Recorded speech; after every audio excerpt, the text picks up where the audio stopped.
This is a professional level OM2 SLR camera from the mid 1980s. This is a consumer level camera from the mid 1980s. There is very little difference between them, except that the consumer level camera costs a great deal less than the professional level camera, and there are several of these consumer level cameras that I'm going to be showing you today. So let's begin with this camera, the Olympus OM-30. Now this was very much a consumer level camera, but it is still a fully featured SLR, and really the small differences between it and the professional level camera, I doubt anybody is going to miss too much. Firstly, this camera, well, in terms of cost, I bought this camera from eBay with a Miranda 24mm lens. You may remember mentioning it a couple of months ago, and I've had it in my camera cupboard for a while, wondering whether and when I should test it and review it. Well, today is the day. I've been out shooting this camera for a while. It came to me with a film in it, so I still haven't finished the film, unfortunately. I think it must be a very long one. Maybe it was just put in there when I came to it, I don't know, but I'm going to shoot the film and see what's on it. Now, this camera with a lens cost me the princely sum of £40.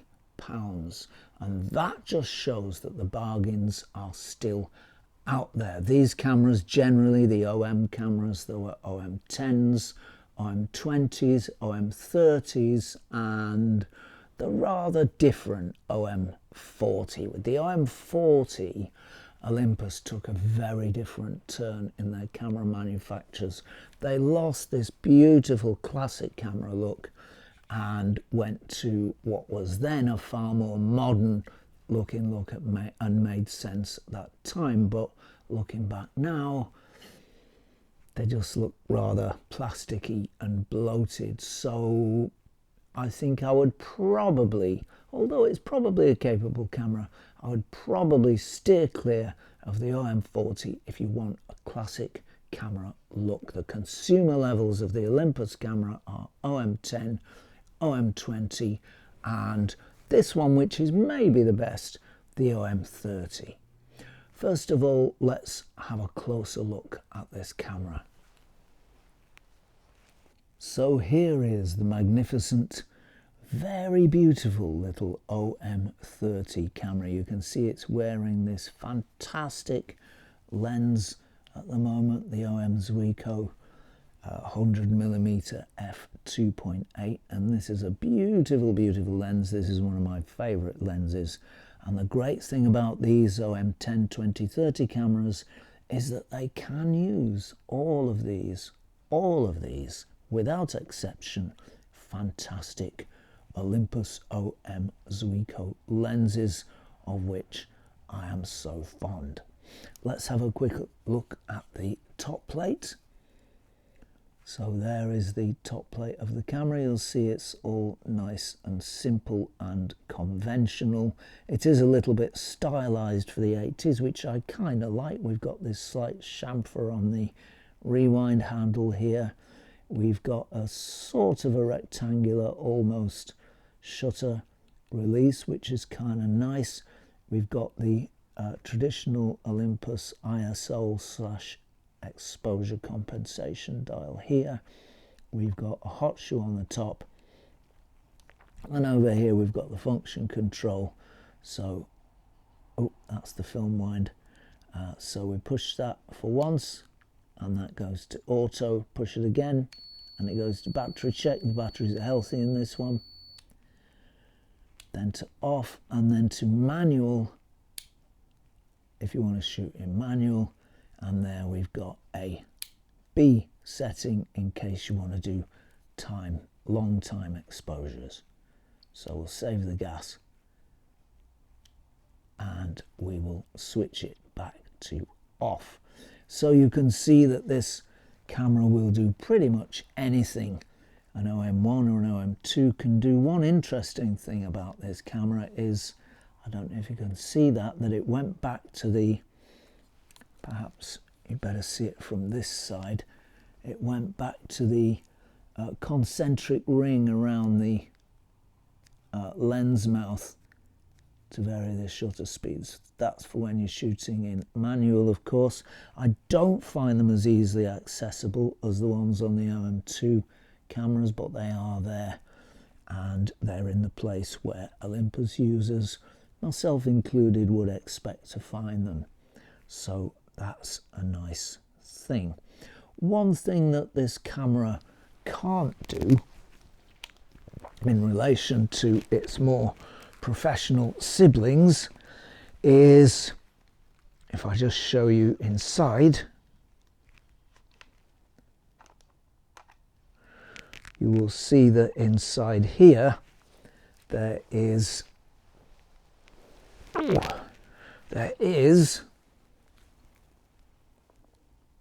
a mirror, or rather a focusing prism up in there. You can see that reflecting in the light there. Now on these OM-10, 20, 30 cameras, those are not supposed to be replaceable, whereas on the OM-10, 20 cameras they are replaceable, and I've got a bunch of screens here, and those are for use with different lenses. I'll just show you a close-up of those as well.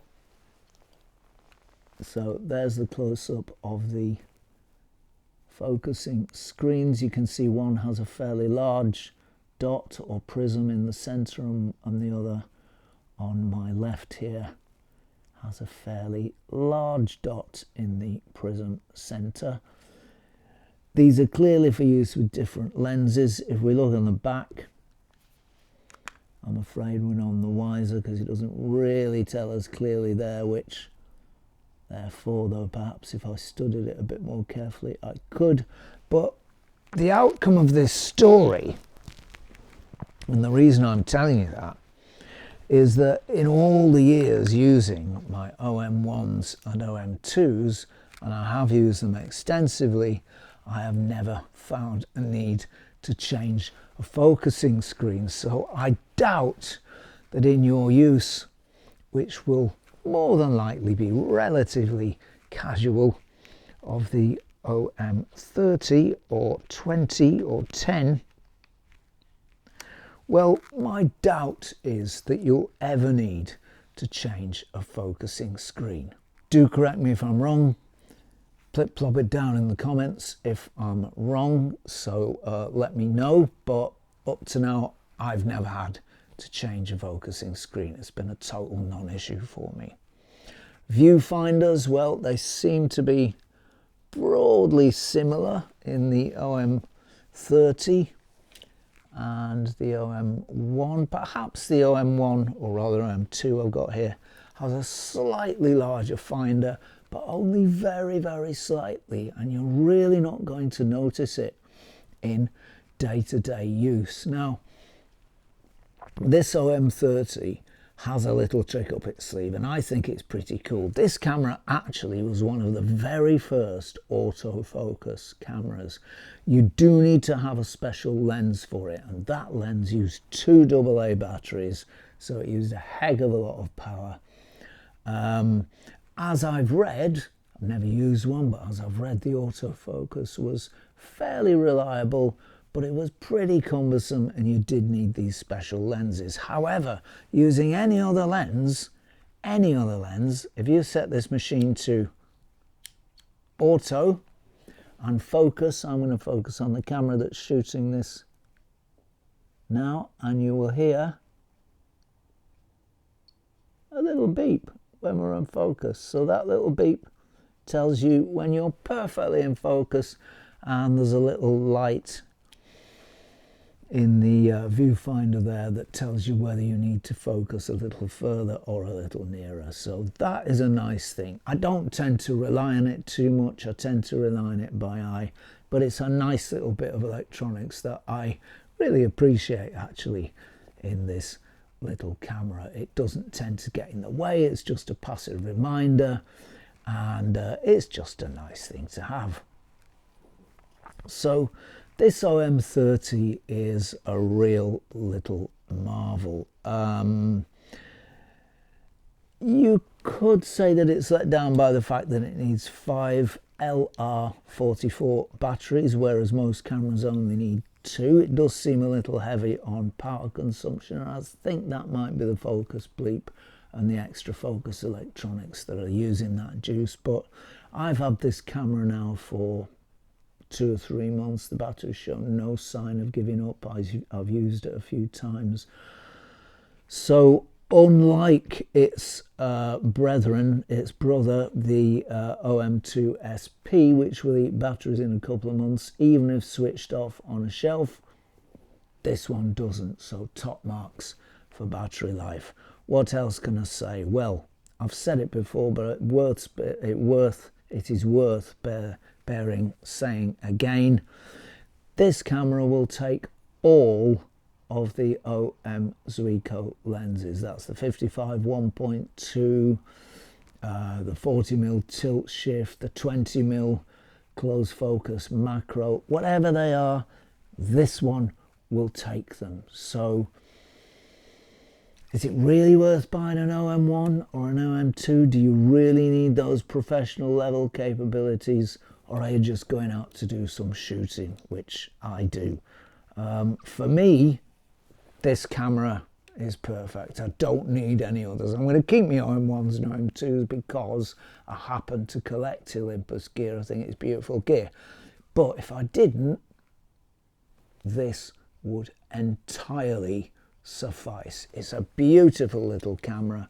You'll find one with a lens, as I did, from about £40, at the most up to about 60, 70, 80 pounds, and you've still got a bargain of a film SLR. And don't forget, with this old gear, they're not making it anymore. If it's not for you, if you don't like it, you can sell it on with little if any loss, and you might even make a profit.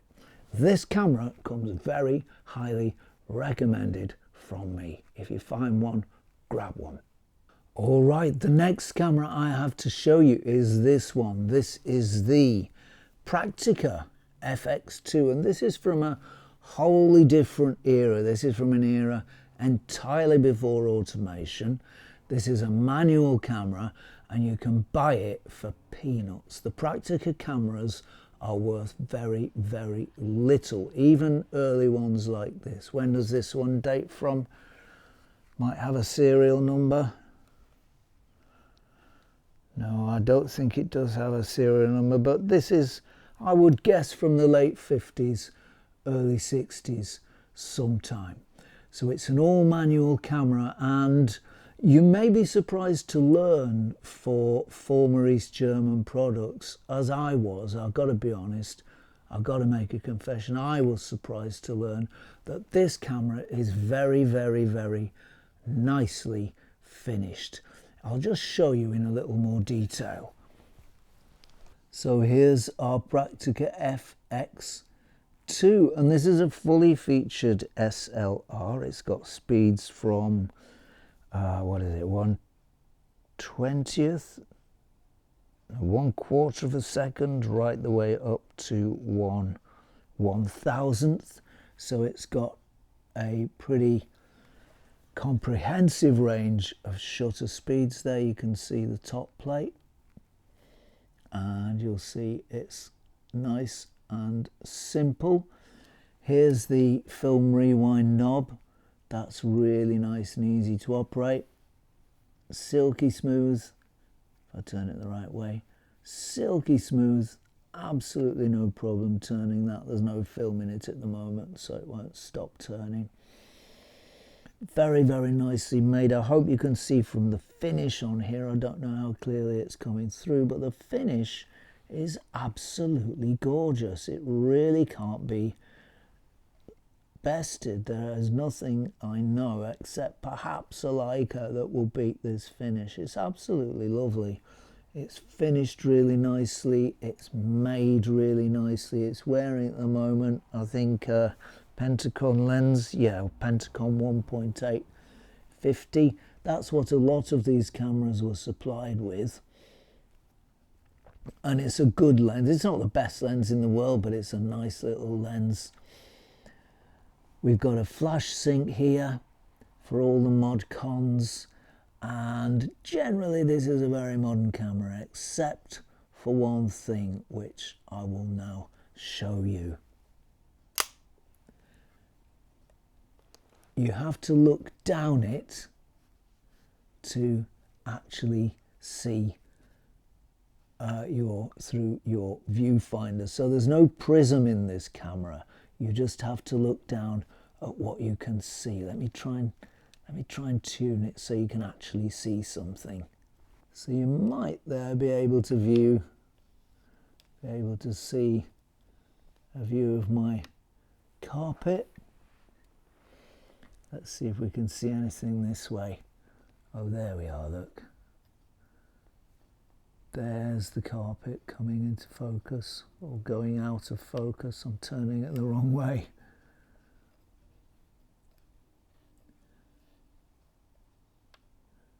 But there we are, there's our carpet in focus with all of the other bits that we're using today.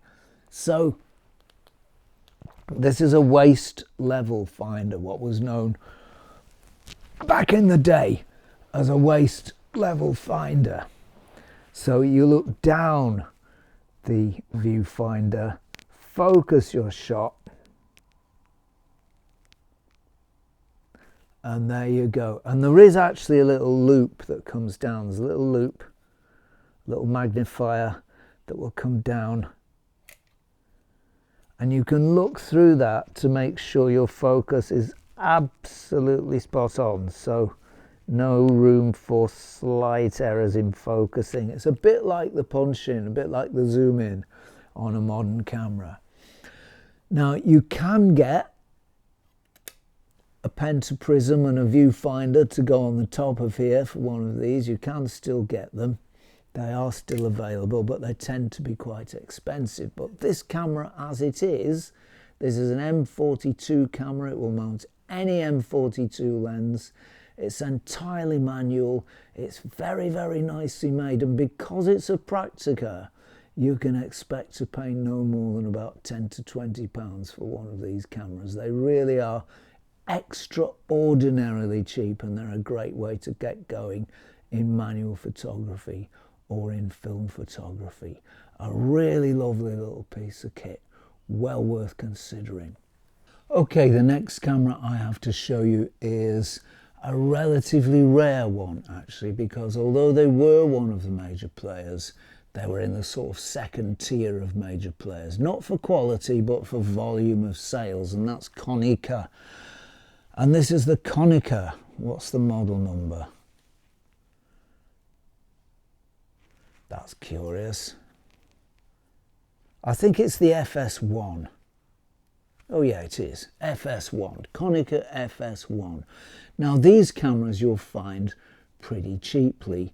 Not because they're not good cameras, but because they're just not that well known, and people tend to think of Nikon, Canon, Olympus et al. Before they think of Konica. So these Konica cameras are pretty cheap. Let's have a look a little more closely at this one. So there's our Konica FS-1, and it really does have the classic camera look. It's got this slightly bit of 1980s style in here, but we'll forgive it that. It does have the classic camera look, and it's black in colour, which personally I prefer. There's the rear view with a little pocket you can stick in what grade of film you're currently using, and that's been a boon to me because I always forget.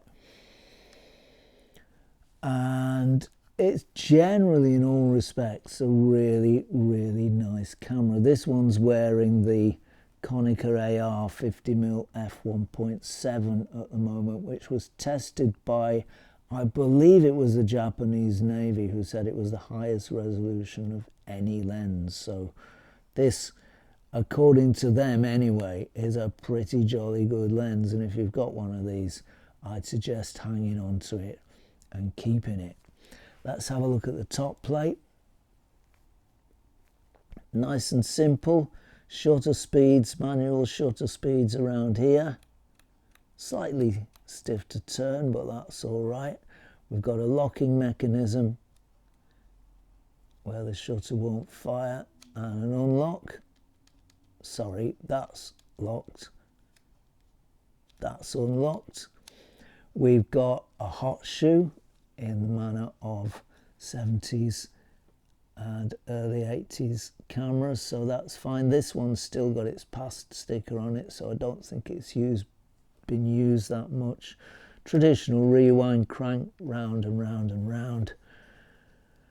And that's pretty much it. The batteries, 2 AA's, all nice and easy to get, do go inside this cover. You're supposed to pull it, something like that anyway, and the cover opens and there's 2 AA's in there, so no exotic batteries for this one. That's a good sign. Now this is a great little camera, and it's easily the equal of the ones we've looked at, certainly the equal of the OM-30. However, it does have one reliability issue, and that is that the automatic exposure and automatic exposure controls seem to go wrong. This one, I bought this and I didn't regret buying it because it had possibly my favourite lens, the Konica 40mm 1.8 on it. So I never regretted buying it, but when I did buy it, I found actually, as many other people have found out, the auto function stopped working and it only works on manual. That's not such a bad thing, but it is something to be aware of if you buy one of these cameras. Make sure it's in tip-top condition and the auto function is working. One of these cameras will cost you £40 to £50 or thereabouts, and if you've got a good one, if you get a good one, you have got a fantastic machine with 2 of the world's finest lenses to boast in its collection, the Konica 41.8 and the Konica 51.7, which I'm testing now. Also the Konica 135mm f2 is a spectacular lens. Those 3 are spectacular lenses, and those 3 lenses are worth buying this camera for. They're absolutely beautiful. A great little piece of photographic kit, yours for around 50 quid. If you see a good one, and make sure it's a good one, but if it is a good one, grab it, you won't look back. And finally, of all the finalies today, we've got this camera to show you. This camera I've talked about fairly recently, so I won't go on about it too much right now. Suffice to say, this is a consumer level camera. This was Canon's consumer level camera of around about 88, 89 before they went to autofocus. Its big brother, the T90, is an enormous thing. That's their professional version, but this one is ideal for anyone who wants to just go out casually shooting. It accepts all of the Canon FD lenses, all of which are fantastic. I've not found a bad one yet. This 51.4 is perhaps my favourite 51.4 because it has few flaws and vices, and it delivers reliable results every time. This is in some senses a simple camera, but it is a fully featured SLR. Let's have a little closer look at this one, and there's our Canon T70, resplendent with its FD f1.4 lens on it. Look at that beautiful piece of glass. It really is fantastic. Here's the camera. It's a mixture of styles really. It's got this kind of 30s Bakelite finish on here, and it does have the classic camera look, but it's just about beginning to move away from it. If we look at the top plate, you'll see where the differences lie. There is no wind on lever or knob because this is all auto wind. It's auto everything apart from auto focus, and annoyingly it does wind your film back into the camera, so you'll need to switch off the rewind before it gets back fully into the camera if you want to leave that leader out.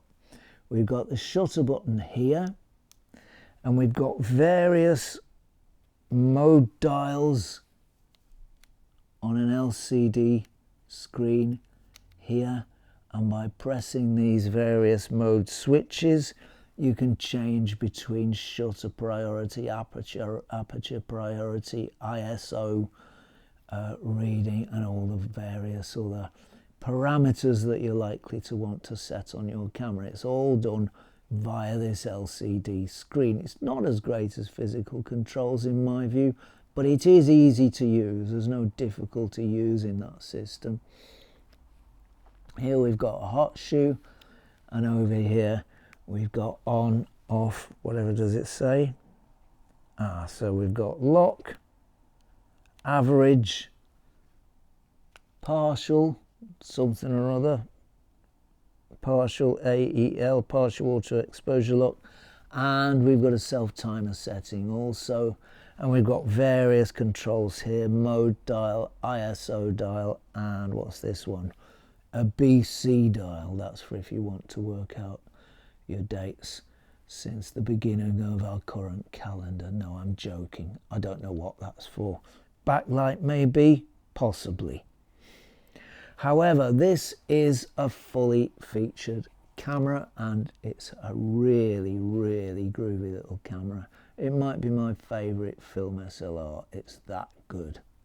So yeah, this is a very, very cool little camera to get started with. It's really easy to use. It doesn't have the classic camera layout, but if you do know your way around a camera, if you know your way around f-stops and shutter speed settings and ISO settings, then everything's here. It's not hidden away, it's not arcane or secret. So if you do at all know your way around a camera, it should be very, very easy to pick one up.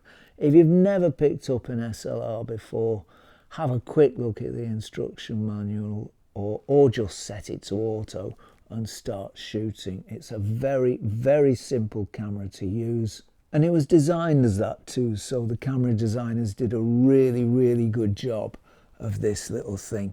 It is all in black. If you don't like black cameras, well, there wasn't any other body at the time. This is all a plastic. Is it plastic or polycarbonate or some fancy kind of plastic? I don't know. It stood the test of time. It seems resistant to knocks, bumps and scratches, so that's very good. And I can wholly and thoroughly recommend this camera as an everyday user. I've got loads of cameras, professional level, consumer level, point and shoot. This is the one I pick up more often than most because A, because it can fit these fantastic Canon FD lenses on it, and B, because it's auto everything, and that makes things just a little bit easier. So a great little camera, and I'm pleased to have made its acquaintance, and I hope you do too, because it's well worth spending a few quid on. And don't forget, as I've often said, these cameras, these lenses, they're not being made anymore, so the prices of good ones can only go up. If you buy one and it's not for you, you can easily sell it on with little to no loss, and you might even make a little bit of a profit too. What could possibly go wrong? So there we are, 4 lovely consumer level cameras, film cameras, that you can buy today for very, very little money, for probably less than 50 quid if you're patient. And I think that's a really good way. I think any of these cameras are a really good way to get started in 35mm photography. All of them come highly recommended. So, regrettably, I think that's it for me from this week. Thank you very, very much to subscribers. Thanks so much for all your support. That really does mean a lot. If you've enjoyed this episode, if you found it some use, please do chuck us a sub if you haven't done so already. That would be appreciated, and it helps the channel to grow. Many, many thanks to patrons also for your support. That is a fantastic support without which this show couldn't be made in the form that it is now.